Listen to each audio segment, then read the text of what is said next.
औरत दिखाई देती है। राजीव अपने दोस्त के मना करने पर भी उसे रोज रात को दिखा करता। एक रात तो उसने देखा कि उसके पति ने उसको चाकू मार दिया। पर जब अगले दिन उसने उस औरत को ठीक ठाक देखा तो उसे हैरानी हुई। फिर राजीव ने उस औरत से मिलकर बात करने का मन बना लिया तो उसके घर जा पहुंचा। और अब देखते हैं आगे की कहानी। मैं डोरबेल प्रेस करने ही वाला था कि दरवाजा अपने आप खुल गया। मैंने देखा कि सामने वही लेडी खड़ी हुई थी और मुझे बहुत ही शांत भाव से देख रही थी।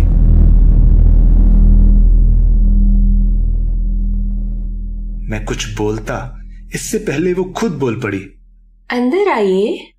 ये सुनकर मैं चुपचाप अंदर चला गया और उसने मेरे पीछे दरवाजा बंद कर दिया। बैठिए। उसने मुझे सोफे पर बिठाया और खुद भी मेरे सामने आकर बैठ गई। जी, मैंने सुना है कि ये बिल्डिंग खाली है और इसमें कोई रहता नहीं है। जो भी आपने सुना है उसको भूल जाइए। इस टाइम जो आप देख रहे हैं उस पर भरोसा कीजिए। वो कल मैंने देखा कि आपको एक आदमी बुरी तरह पीट रहा था। कौन था वो?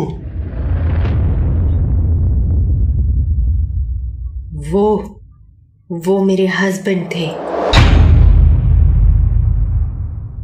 अच्छा, लेकिन वो आपको मार क्यों रहे थे?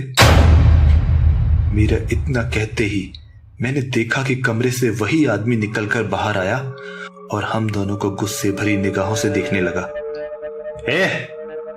कौन है ये आदमी और यहां क्या कर रहा है? देखिए, मैं आपके सामने वाली बिल्डिंग में ही रहता हूं। और इतना सुनते ही उस बदतमीज आदमी ने मुझे धक्का दे दिया और मैं जमीन पर गिर पड़ा। फिर उसने पिछली रात की ही तरह टेबल पर रखा चाकू उठाया और बोला, तू गैर मर्दों से मिलना जुलना बंद नहीं करेगी ना? रुक, आज तेरा किस्सा ही खत्म कर देता हूं। कहकर वो हाथ में चाकू लिए उस लेडी की तरफ बढ़ा और उसके गले पर चाकू फेर दिया।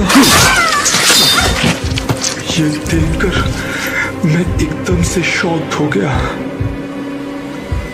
वो लेडी जमीन पर गिर गई और उसके गर्दन से खून बहने लगा। आंखें फटी की फटी रह गई। यहां मेरी हालत भी खराब हो चुकी थी। मेरी सांस मानो अटक सी गई थी और धड़कनें तेज तेज चल रही थी। मैं ये भी भूल गया था कि मैं जमीन पर पड़ा हुआ हूं। फिर वो आदमी मेरी तरफ पलटा और गुस्से से मुझे घूरने लगा।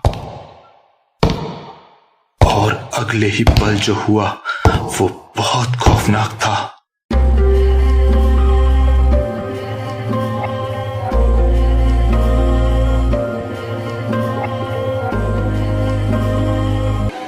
वो लेडी जो मर चुकी थी अचानक से उठ खड़ी हुई। उसकी आंखें लाल हो चुकी थी और वो बहुत ही डरावनी लग रही थी। जब उस आदमी की उस पर नजर पड़ी तो वो बोला, तुम जिंदा कैसे हुई?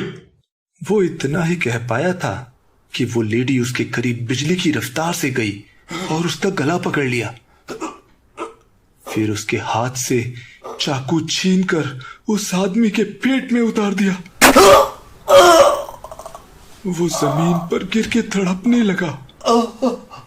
उस लेडी ने उसका हाथ पकड़ा और घसीटते हुए एक कमरे में ले गई। फिर बाहर आकर उसने मेरी तरफ देखा। मुझे समझ नहीं आ रहा था कि मैं क्या करूं। मैं उठा और सीधे दरवाजे की तरफ भागा। क्या हुआ राजीव? क्या अब मैं खूबसूरत नहीं लग रही? क्या अब तुमको मुझसे कुछ नहीं जानना? वो बोले जा रही थी और मैं दरवाजे खोलने की कोशिश कर रहा था, लेकिन वो दरवाजा बिल्कुल भी खुल नहीं रहा था। फिर मैं पीछे पलटा और डर के मारे उससे माफी मांगते हुए बोला, मुझे माफ कर दो, मुझे कुछ नहीं जानना, बस मुझे जाने दो, मुझसे गलती हो गई। वो मेरे बिल्कुल करीब आ गई और बोली, जो भी तुमने देखा वो 1 साल पहले हुआ था।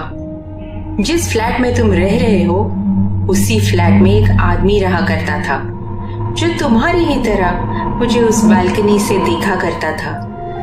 मेरे पति को मुझ पर शक करने की आदत थी, इसीलिए उसको लगता था कि मैं उस आदमी से रिलेशन में हूँ। जब मेरे पति ने उस आदमी से बात की तो उसने झूठ बोलकर कहा कि मैं भी उसको पसंद करती हूँ, और जब मेरा पति घर नहीं होता तो मैं उससे मिलने जाती हूँ। मेरा बेवकूफ पति उसकी बात सुनकर आग बबूला हो गया और उसने इसी तरह मुझे मार डाला, जैसे तुमने अभी देखा। मरने के बाद मेरी आत्मा ने सबसे पहले अपने पति की जान ली और तब से मुझे हर उस मर्द से नफरत है जो दूसरों की बीवियों पर निगाह रखते हैं। तू भी उनमें से एक है। अब मैं तुझे नहीं छोड़ूंगी। कहकर उसने एक हमला मुझ पर किया और चाकू मेरे सीने पर लगा। मैं उसके पास से भागा और एक कमरे में चला गया। वहां जाकर मैंने अपने सीने पर हाथ रख लिया जहां से खून आ रहा था। मैंने दरवाजा अंदर से लॉक कर लिया और दीवार के पास खड़ा हो गया।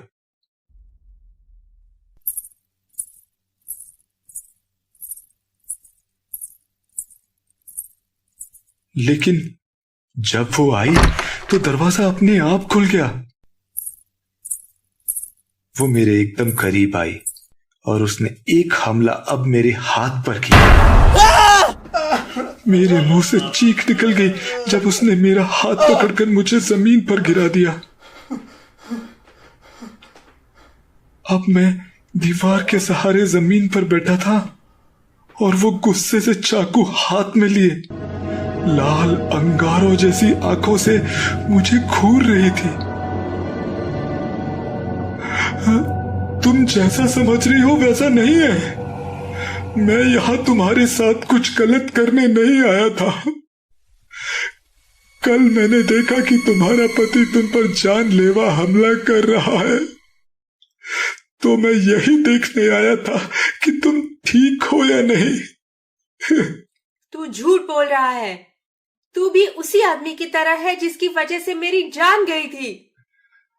नहीं, मैं तुमको देखता जरूर था, लेकिन उस आदमी की तरह मैं तुम पर गलत इल्जाम कभी नहीं लगाने वाला था। मैं वादा करता हूं कि आगे से किसी की बीवी की तरफ आंख उठाकर भी नहीं देखूंगा। मेरा इतना सुनने के बाद वो जोरों से चिल्लाई। फिर उसने एक और हमला मेरे हाथ पर किया। यह हमला सबसे ज्यादा तेज था और मेरे हाथ की कलाई पर हुआ था, इसलिए इसके बाद मैं कब बेहोश हो गया मुझे यह ध्यान ही नहीं रहा।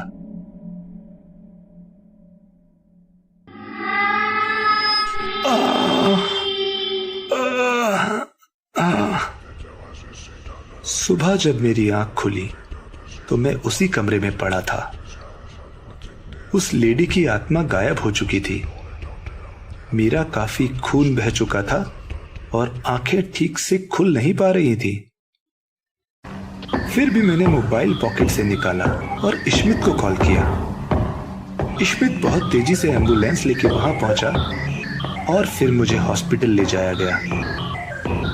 शायद उस लेडी की आत्मा ने मुझे माफ कर दिया था, लेकिन उस दिन से मैंने कसम खा ली थी कि कभी किसी शादीशुदा औरत पर नजर नहीं रखूंगा।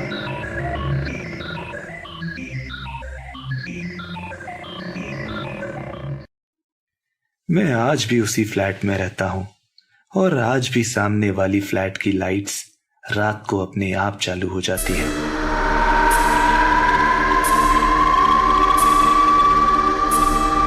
लेकिन लेकिन मैं बालकनी की तरफ झांकता तक नहीं और दरवाजा बंद रखता हूँ।